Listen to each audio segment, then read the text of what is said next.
Hi, I'm PJ. This was an early morning spring photo walk street photography mission that I had in Melbourne a month or two ago. The audio was not that good, so I'm just going to sort of talk over it, and I think that's going to make it a little bit more interesting than just either silent or bad audio, so let's do it. Okay, this first little spot, actually I started in the park, but I thought the park was kind of boring, so I thought I'd just kick off with the street photography aspect. It was about 10 o'clock in the morning. Nice sunny spring morning, and I walked across Spring Street and saw this really nice art installation. I'm going to sort of only show a handful of shots of each look. This first one I really liked. The guy had the blue socks and shoes, and it looked cool in front of the mural. And to be honest, I probably stood there for a good 10 minutes or so, so I'm only going to show the highlights. I'm not going to put every shot in because this video would just be too long and boring. Yeah. Anyway, I sat here and did some more fishing, as they call it. Picked another angle and I played around with it again. What I'll tend to do is I'll take a few shots and then I'll sort of get my framing right, and then if someone's coming, I'll take another few shots and hold my camera up well before they get there, so it's like I was shooting the pictures already.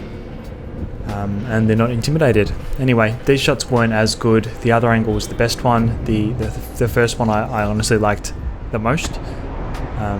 But yeah, you don't know until you shoot it sometimes. This was a bit further up Spring Street. I did a little bit of a walk up to the corner, and I decided to come back because again there's this nice mural art installation, and I was on an 85mm lens here, and it was maybe a little bit too tight, but I thought I could make something just sort of blow the mural into the background a little bit and put a nice interesting character in the front there with the Parliament Station sign for some context. I do really like the idea of obscuring someone's identity, kind of like the fact that in some of these shots the person is out of focus, or you can't see their face, or you can't tell who they are. I think that kind of makes it a bit more interesting and a bit more mysterious, and you can sort of make up your own narrative in your head a little bit. Anyway, so I was just cruising down the streets, just looking for sort of interesting pools of light. It was actually a bit later in the morning than I would have liked, but I decided to just walk around, and I was exposing for the highlights. I was happy to let the shadows fall into darkness, into, you know, almost pure black. I just wanted to make sure that the highlights were there and were safe. This street has so much potential. I'm pretty sure this is Little Collins. This brick wall here is the back of the Melbourne Club. I've shot a few shots here before, and it's a really nice backdrop, and in the street there's lots of speckled light, although I have to say at this time it's just too bright. The contrast is a bit too much. Yeah, I don't know. I'd have to pick maybe a time earlier in the day or later in the day, so it's sort of side lit as opposed to top lit. But anyway, I took a few shots and made a little bit of a mental note to come back. This spot here in particular, this was probably one of my favorites. Again, I could have probably been there a little earlier, but I like the idea of you know, a little bit of a silhouette against this bright backdrop. Sorry, mate. For the what? Just street photography. Just for the love. This guy rolled up, and I actually thought he was going to say something smart just because of his car. I thought he was going to make a smart-ass comment, but he said, "Are you taking photos for the Herald Sun?" And I didn't hear him because I actually had my headphones in. But he was actually a pretty nice guy. Anyway, that shot I really like. I'm definitely going to come back to that.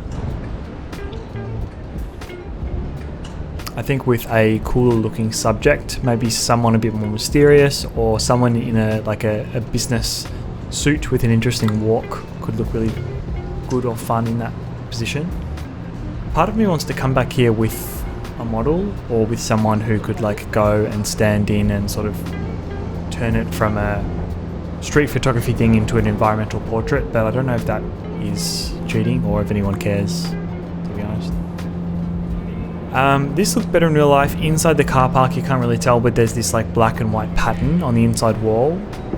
But again, I was exposing for the highlights, so you couldn't really tell what was inside. And yeah, it didn't really come off how I wanted to.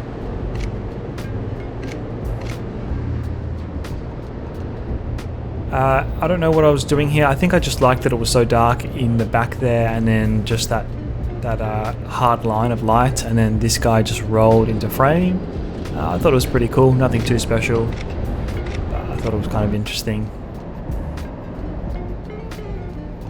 This one I just walked past, and just the bright yellow of the digger sort of drew my eye, and I was like, I wonder if I can wait here for someone really interesting to walk past. And yeah, again, I think something like a really clean-cut business person, I could blur them out of focus or make them a silhouette. That would have worked really well. I stayed here a bit too long and honestly just didn't get quite the shot that I wanted here. But again, something I can come back to. I think probably earlier in the morning would be better. So here I'm walking down to Bourke Street, and there's some cool stuff on Bourke Street. There's sort of like these Asian malls. I did a little bit of a up and down. There wasn't much happening up this end, a little bit of construction. There was an interesting looking guy on like a bobcat or whatever you call that, a digger, I'm not sure. But the light wasn't that interesting, so I kept it moving. There are also these cool little arcades and stuff. I didn't really find anything I loved on Bourke Street. I walked through, ended up in Chinatown, which is Little Bourke Street, and this shot I either needed a much longer lens or I needed to be much closer, and I don't think me running up there would have improved the shot. It probably would have scared them off, but this mum and son were in this beautiful little pool of light, and I think it was a cool shot anyway. It's never ideal, but I would have loved a longer lens to be a bit closer on that moment. I think that was really cute.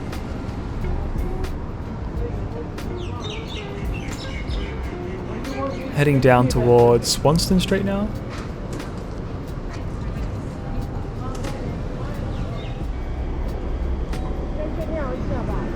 This is the QV building.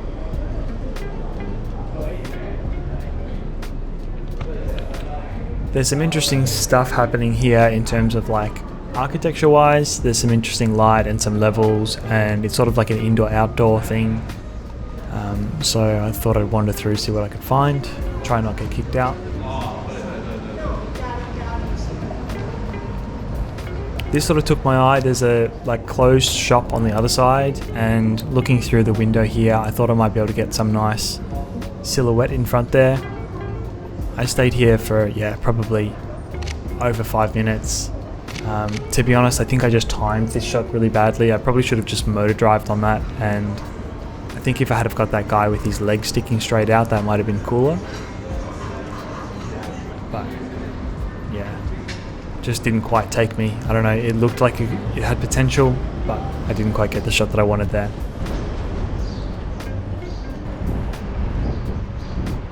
Similarly here, I just like the different levels. I like the pools of light.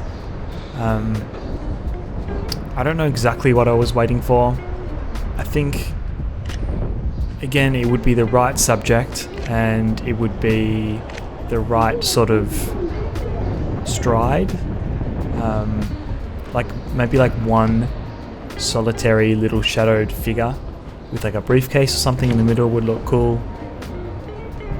I don't know why I'm always thinking about like a businessman or something. I guess that just sort of suits the city vibe, and I've seen a lot of cool street photography like that, so that's what I had sort of imagined. Popping on a mask because I'm sort of semi-inside here and I just didn't want to draw too much attention. There's a few security guards walking around. Some nice little pools of light across the other side of the building, this little corner here. Unfortunately it's a bit ugly with the Fitness First sort of branding logo. but it's not a bad shot. Again, just playing around, seeing the pools of light, and just allowing myself to take bad photos. I think that's pretty important. To take a good photo, you need to get through all the bad photos. And I don't mean you should just sort of spray and pray and just out of 1,000 you get one good one, but I mean sometimes you don't know until you take the photo what you're going to get. So I think that's kind of important, to just play around and just enjoy it. I thought there might have been something cool here. I'm actually pretty happy with the shots that I got. Just an interesting perspective. There's a little sort of gap between the escalators, and yeah, you can sort of obscure a person's identity a little bit mysterious. Some interesting lines. I thought it was pretty good. Not the best photo, but pretty good. I've sort of done minimal editing on these, to be honest. I don't really like the sort of heavy color grading like I used to, the heavy styles. Keep it simple, let the shot do the talking. Okay, so this is actually, it took me a while to recognize, but if you go back and check that out, that was Liam, 7th era. I've seen a bunch of his videos before. I've subscribed to his channel and happened to walk past him as he was just coming down the steps there. He does a lot of this street photography stuff too.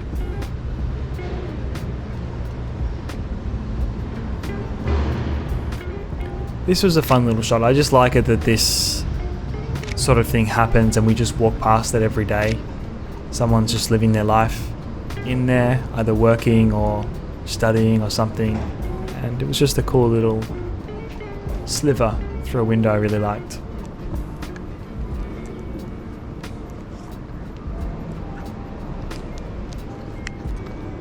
This shot had potential. There was this really reflective window in this Chinese restaurant, but to be honest, there was nothing really happening on the other side, and I didn't end up using it, but I left it in because I would like to just make a little mental note to go back there. I loved these, you know, the patterns of the light here, but on an 85mm, to be honest, it wouldn't have been much a photo. So this looks like I'm heading back to Bourke Street, I think. There's a couple of these little like smaller streets and lanes in between. And there's like a cool comic book shop here.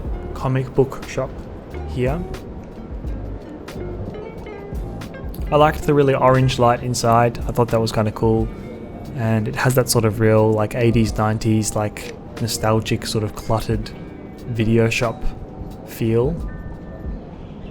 Yeah, it would be cool with some talent probably. It would be cool with the right person, either browsing the shelves or walking down the steps or something. I stood there for a bit, took a few shots. It was okay. This location was the first probably of the day that I really, really loved. I think I had it pretty much just on the right time of day because there was enough light on one side to make it interesting. I waited here for ages, probably 10-15 minutes, and then all of a sudden this dad and daughter walked past as I was sort of going to leave. So I ran back and tried to get into position to take their photo. Thankfully, with the little girl sort of walking slowly, I had plenty of time to get a bunch of different shots, and I think these are definitely my favourite shots of the day. There's just something kind of sweet and quite natural about it that I like. I also had the idea while I was waiting, I was trying to sort of like do some more abstract shots, get someone a silhouette or out of focus in the front. Alright, and that ends today's little adventure. Thank you so much for watching. I really hope you enjoyed it. That was a lovely way to spend a sunny spring morning in Melbourne. If you liked it, give me a thumbs up. Don't forget to subscribe, and I'll see you in the next video. Bye.